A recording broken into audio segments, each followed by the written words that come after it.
របបដឹកនាំអ៊ីរ៉ង់រងការជាប់ប្រកាន់ថា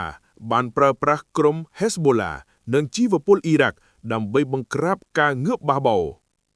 យោងតាមសេចក្តីរាយការណ៍ព័ត៌មានអន្តរជាតិជាច្រើនដូចជា Fox News និង Iran International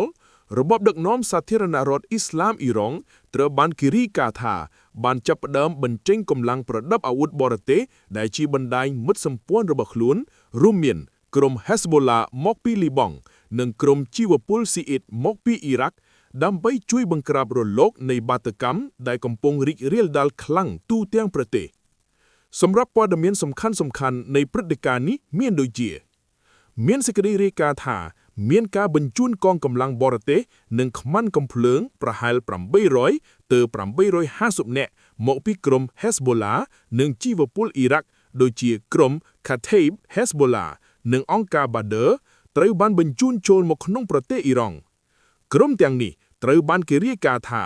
បានប្រមូលផ្ដុំគ្នានៅមូលដ្ឋានមួយក្នុងខេត្ត Khuzestan មុននឹងត្រូវបែងចែកទៅតាមបណ្ដាក្រុងនានាដែលកំពុងមានបាតុកម្មខ្លាំងរីឯមូលហេតុនៃការប្រើកម្លាំងក្រៅស្រុកនេះវិញ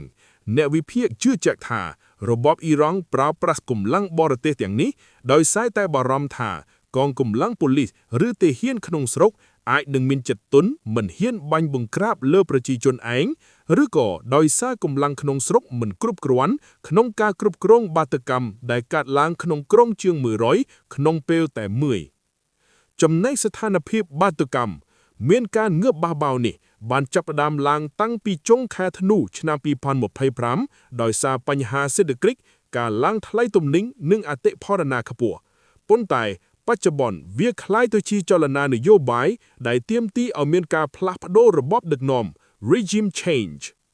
មានវីដេអូជាច្រើនដែលបង្ហោះលើបណ្ដាញសង្គមបានបង្ហាញពីកងកម្លាំងសន្តិសុខដែលនិយាយភាសាអារ៉ាប់មិនមែនភាសាភើសៀរបស់អ៊ីរ៉ង់ដែលធ្វើឲ្យមានការសង្ស័យកាន់តែខ្លាំងពីការមានវត្តមានរបស់ខ្មាន់កាំភ្លើងជួលបរទេសចំពោះស្ថានភាពនេះកំពុងមានការប្រែប្រួលយ៉ាងឆាប់រហ័សហើយសហគមន៍អន្តរជាតិកំពុងតាមដានយ៉ាងដិតដល់នៅការរំលោភសិទ្ធិមនុស្សនិងការប្រើប្រាស់ហិង្សាលើក្រុមបាតុករអត់អាវុធ